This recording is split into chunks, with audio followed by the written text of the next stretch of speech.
Fala galera, sejam bem-vindos a esse vídeo, a mais um cafezinho no RH. E hoje quero falar um pouquinho sobre resultados. Como é que vocês podem pegar já aí vou falar a primeira quinzena de janeiro, para você já começar a demonstrar resultados aí na sua organização, ou talvez para os seus clientes. Vou dar uma dica rápida aqui de um indicador que é até menosprezado, vamos assim dizer, no mercado, mas que é o pilar da grande maioria dos outros indicadores de RH e, e traz insights assim fenomenais sobre a empresa, que é o headcount. Para quem não sabe, quem está começando na área de RH agora, headcount é o seu efetivo, é o seu quadro de funcionários. Basicamente, o headcount são os funcionários que ainda possuem vínculos com a organização, com a empresa. Então, normalmente, no headcount você não conta os demitidos e aqueles afastamentos que, que são definitivos, ou pelo menos numa janela de tempo maior, são definitivos, como auxílio-doença, aposentadoria por invalidez, ou por acidente de trabalho. Então, essas pessoas saem do seu headcount. Algumas empresas colocam na regra de negócio também não computar estagiários, menores aprendizes, terceirizados. Vai depender muito do modelo de negócio de cada empresa, de cada organização. Agora, por que o headcount é tão importante para a organização? Porque ele é o pilar, na verdade, de outros indicadores. Por exemplo, para poder calcular o turnover, você precisa do headcount. Para poder entender os dados demográficos da sua empresa, da sua organização, você vai precisar do headcount. Para criar um mapa de cotas de atendimento às cotas de PCDs, aprendizes, você vai precisar do headcount. Então, o headcount ele é a base da grande maioria dos indicadores de RH e ele tem informações extremamente valiosas inseridas nele. Vou citar algumas aqui. A maioria dos projetos que eu implanto de People Analytics, as empresas precisam ter um monitoramento, por exemplo, de horas de treinamento, do mapa de cotas, do FTE, e tudo isso leva em conta o headcount. O turnover leva em conta o headcount. Então, ele é muito estratégico, é muito importante. E quais são as dimensões que normalmente eu costumo colocar nos projetos People Analytics para analisar o headcount? Normalmente eu faço segmentação tem níveis, né, hierárquicos. Então, se você trabalha num grupo de empresas, a primeira hierarquia vai ser empresas. Então, você pode ter o seu headcount por empresas. Aí, qual gráfico usar? Vai depender do volume do seu grupo empresarial aí. Se for um grupo pequeno, 2, 3 empresas, pode usar um gráfico de pizza, um gráfico de rosca, mas eu prefiro sempre utilizar gráfico de barras ou de colunas. Se for uma coisa muito extensa, mais do que 5, talvez seja melhor você exibir uma matriz.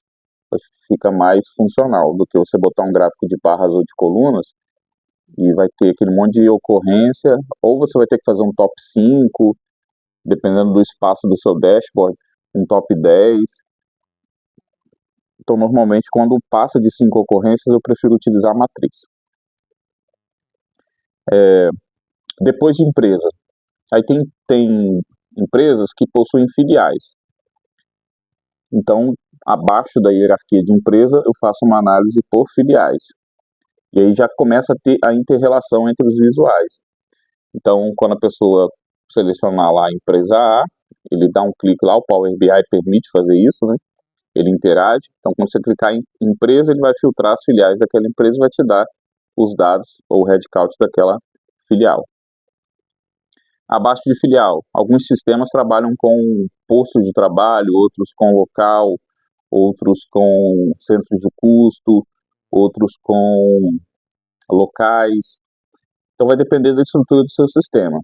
O Proteus, o RM Labore, o Sênior, o HCM da Senior, o Alterdata, o Sankhya, todos eles, o domínio, se eu não me engano também, todos eles permitem você ter todas essas estruturas, tá?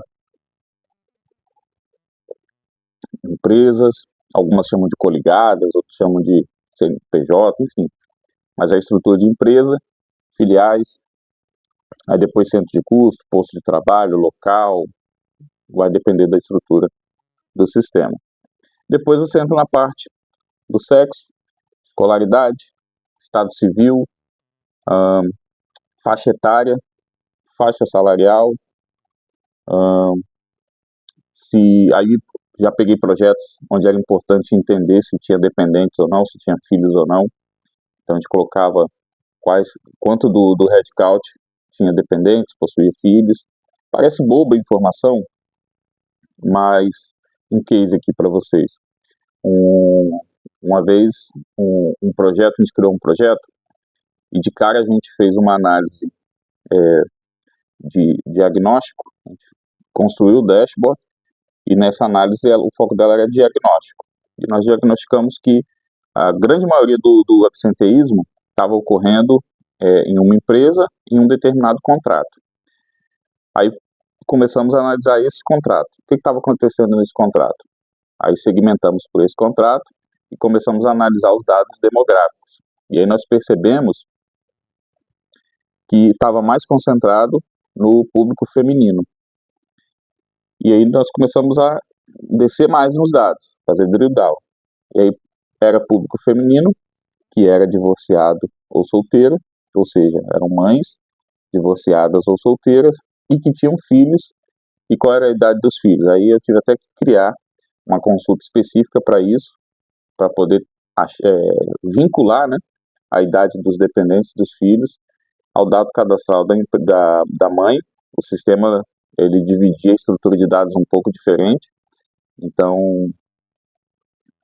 existiam tipos de dependentes no cadastro dos funcionários, e dentro desse cadastro de dependentes, aí tinha a data de nascimento, aí você tinha que fazer uma vinculação e filtrar só o tipo, né, para ser só filhos ou enteados. E aí nós chegamos à conclusão, aí começamos a entrevistar as campeãs, né, de absenteísmo, as mulheres que estavam tendo mais ocorrências de absenteísmo.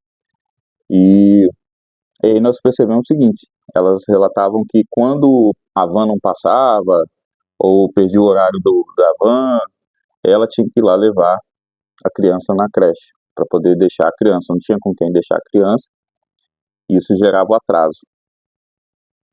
Aí ela chegava atrasada, gerava atraso, computava no absenteísmo.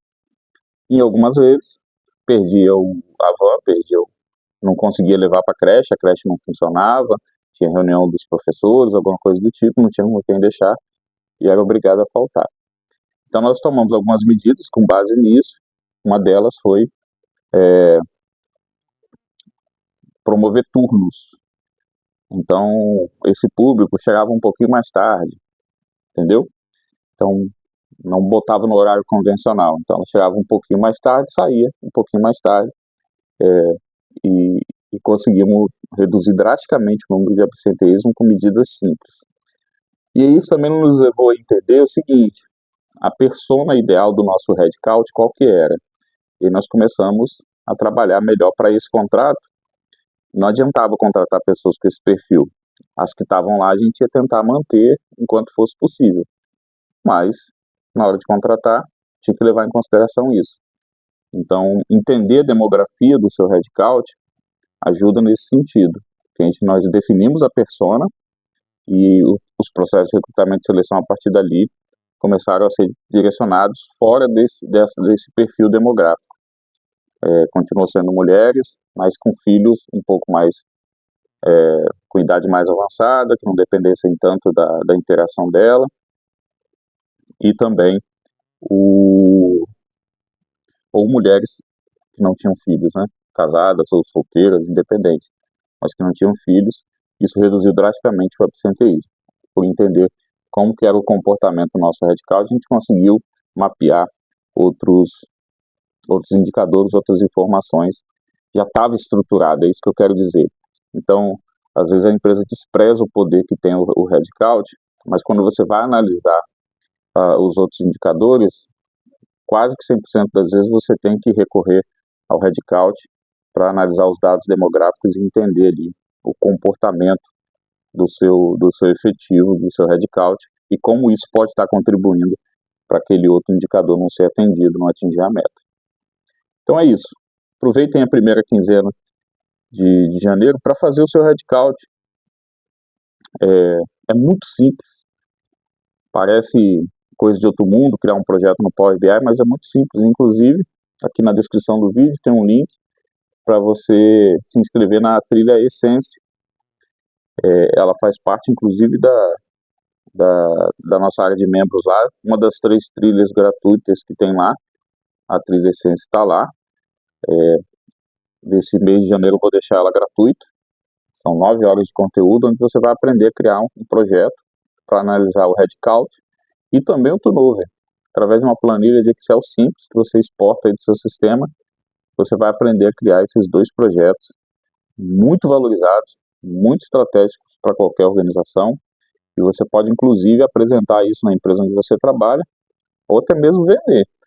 Esse mesmo projeto que você vai aprender, eu já comercializei ele aí por R$1.000, até R$5.000, eu implantando, né? Então, é a oportunidade já em janeiro de 2015, primeira quinzena aí, são 9 horas de conteúdo, então em um dia você consegue consumir o conteúdo, já colocar em prática e começar a fazer renda através do seu conhecimento, da sua experiência em RH. Beleza? Obrigado por ter assistido até aqui, não esquece de se inscrever aqui no canal, dar o seu joinha, o seu like, ativar as notificações para receber novos conteúdos e compartilhe esse conteúdo com outros profissionais de RH, aqueles que você sabe que estão interessados em dar um up na carreira, melhorar sua qualificação, criar realmente um diferencial no mercado. Tenho certeza que esse conteúdo e outros aqui do canal vão ajudar você e esses profissionais, beleza? Um abraço e até o próximo cafezinho no RH.